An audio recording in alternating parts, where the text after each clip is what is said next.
La cuestión de confianza propiamente no está planteada. El artículo 133 de la Constitución dice que se hace de manera oral ante el Pleno del Congreso y lo tiene que hacer el primer ministro o cualquier ministro. Ahora mismo lo que hay es una solicitud para que lo reciban y allí plantear la cuestión de confianza. Con Eric Urbina. El señor Urbina es abogado constitucionalista y por supuesto a él le vamos a consultar algunas cosas en relación a este tema. Qué gusto saludarle, señor Urbina. ¿Cómo está? Muy buenos días.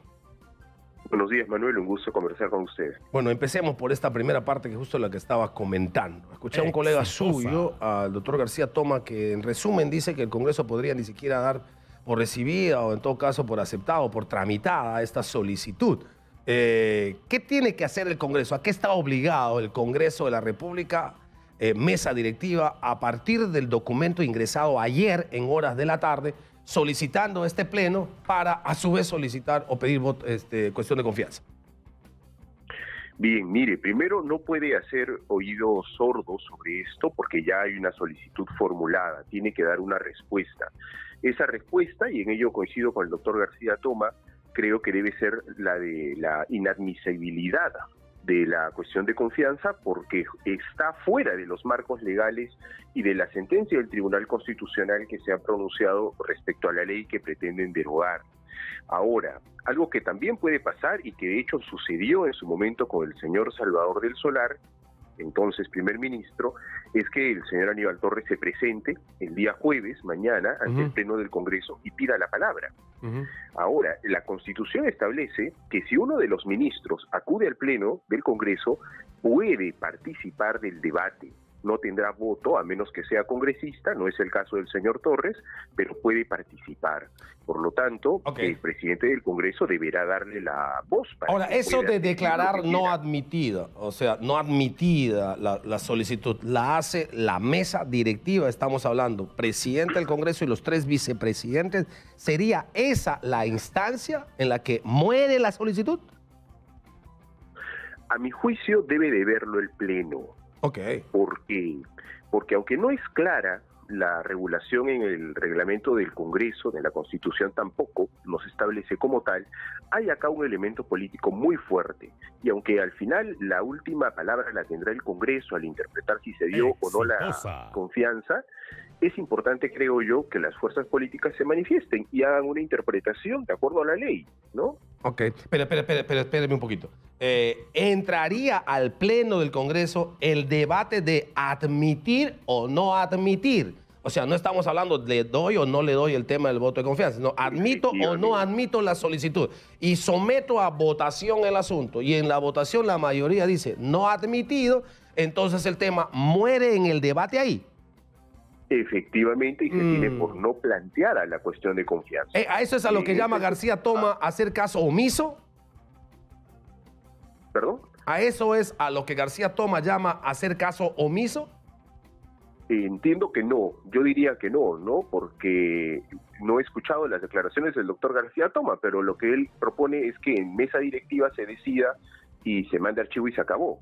¿No? Yo creo que debe del Pleno pronunciarse al respecto. Sobre la admisión, la admisibilidad.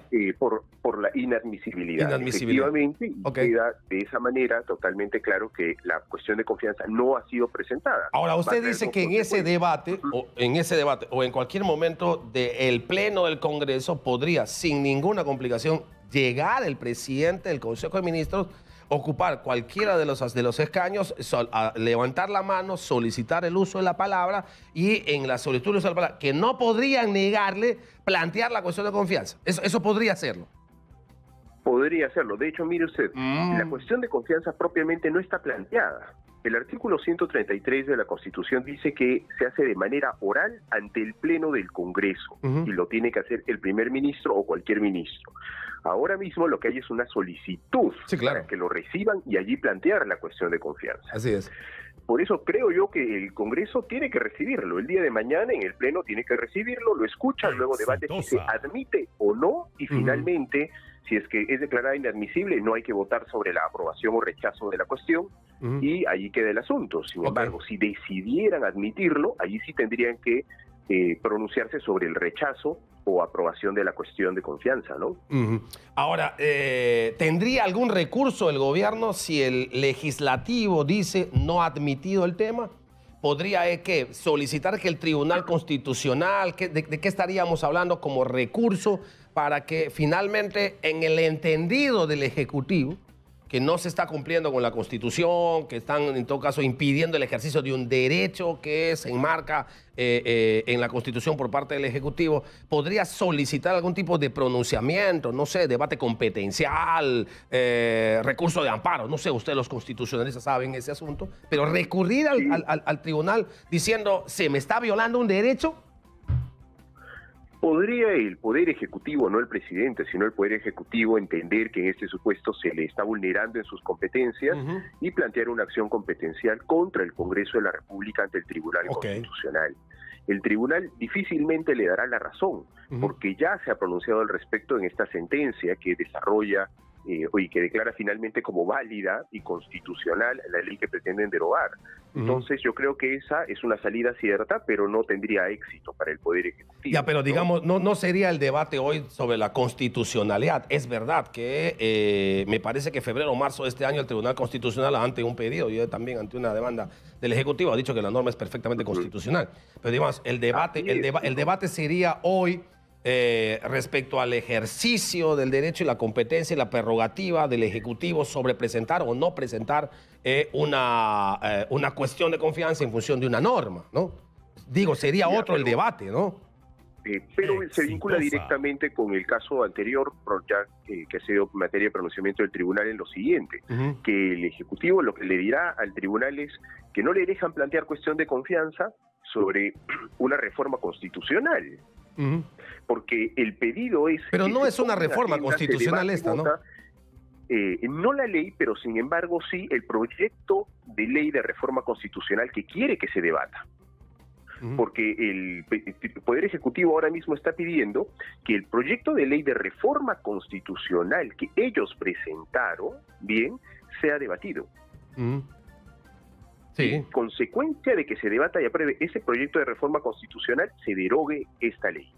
Entonces sí hay una cuestión de reforma constitucional aquí presente, y sobre ello el Tribunal Constitucional ha sido claro, ha dicho, no puedes plantear cuestión de confianza sobre reformas constitucionales.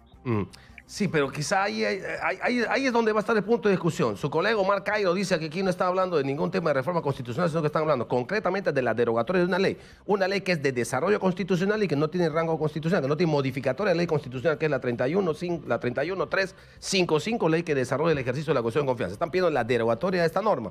Por supuesto, después se puede abrir el debate respecto a hacer modificación constitucional o desarrollo constitucional en diferentes aspectos, puede ser en este o en otro, sobre el tema de cuestión de confianza. Pero ahorita mismo el tema de cuestión de confianza está basado en el asunto de pedir derogatoria de la norma 31.355, o sea, una ley de desarrollo constitucional. Así es. Pero para que se derogue una ley tiene que ser con otra que tenga mayor rango o el mismo rango. Y ellos hacen referencia a una ley, a un proyecto de ley que el Ejecutivo ha presentado de reforma constitucional, que consecuencia de la aprobación de este proyecto vendría la derogatoria de la ley.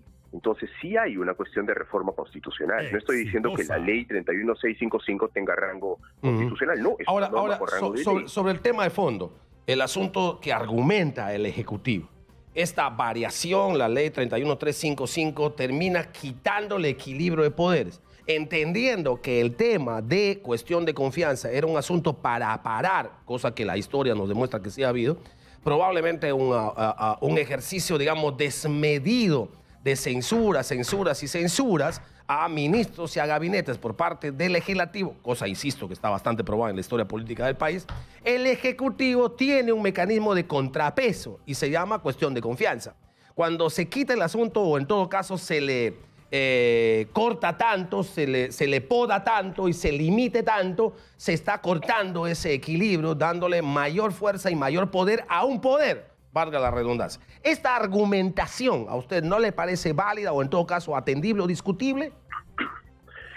Mire, me parece que no obedece a la realidad. La cuestión de confianza no ha sido eliminada, la tiene el Poder Ejecutivo y la puede plantear sobre políticas de Estado, y hay obviamente elementos que no pueden ser materia de cuestión de confianza, como la reforma constitucional propiamente, e incluso también los mecanismos de control político que tiene el Parlamento.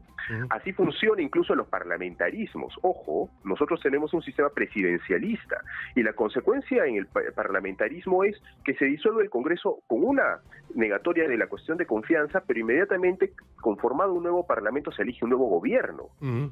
Entonces yo no veo en esta situación un desequilibrio en los poderes del Estado. Pero, digamos, ¿podría el Ejecutivo, sí, el Legislativo, sí, permanentemente censuro, y por supuesto no dejó gobernar? No digo que esté haciendo eso. Digo que podría haber un escenario, de hecho ocurrido. Fernando Belaúnde Terry, por supuesto, estaría vivo, lo podría contar perfectamente en la década de los 60 y en parte de los 80. Sin ninguna duda, con el que ha tenido congresos opositores del APRA, y cuando se ha unido el APRA con Rodríguez en los años 60, madre mía lo que hacían. Se traían abajo cada 5 días un ministro o un presidente del Consejo de Ministros. Pero digo, podríamos entonces entender que si por ahí tenemos un congreso obstruccionista, con mayoría opositora, y que me traiga abajo cada vez que quiera un ministro, cada vez que quiera un consejo de ministros, el presidente no tendría un mecanismo para decir, párenla ya. Mire, yo respecto a ello sugiero lo siguiente. Primero, que se eleve el número de votos para poder censurar a un ministro. Y también partiendo del hecho que este Congreso no ha censurado a muchos ministros, ¿no? Es distinta la situación histórica actual a la que vivió en su momento Fernando Belaúnde. No, y quizás debió censurar más, eso no me queda ninguna duda. Pero digo, no sé, pero digamos, no estamos hablando de lo que puede ocurrir ahora, sino de lo que podría ser en generar el equilibrio democrático entre el legislativo y el ejecutivo, poniéndonos en escenarios perfectamente posibles, aunque eso esté negado ahora. Ya, perfectamente. Entiendo la situación. Se podría elevar el número de votos, por ejemplo, para censurar. Ve usted, en América Latina, el mecanismo de censura prácticamente no existe, porque es propio de los parlamentarismos. En Estados Unidos, un sistema presidencial por excelencia, no se censura a ningún secretario de Estado, que allí no hay ministros. No puede. Entre otras cosas porque quien asume la responsabilidad es el presidente de manera directa, y tienen el impeachment como único camino y salida, ¿no? En nuestro caso tenemos una mistura, obviamente. Esto nos ha llevado a tener este tipo de situaciones que en varios momentos históricos ha desequilibrado el régimen de separación de poderes y el equilibrio que debe existir, ¿no? Una salida puede ser esa, ¿no? Aumentar el número de votos para poder censurar un ministro. Perfecto. Una cosa final y rapidita. El día 15 de noviembre el tribunal va en audiencia pública a revisar el expediente de habeas corpus presentado por Castillo, presidente de la República, contra la subcomisión de acusaciones constitucionales. ¿Le parece que le van a dar la razón o le parece que le van a negar este pedido al presidente Castillo en el tribunal? Yo creo que se la van a negar. No hay acá un derecho que esté siendo desprotegido, ni tampoco hay, digamos, una consecuencia inminente que limite la libertad del presidente Castillo, ¿no? Correcto. Muy bien. Ha sido muy gentil, doctor Urbina, como siempre. Muchas gracias.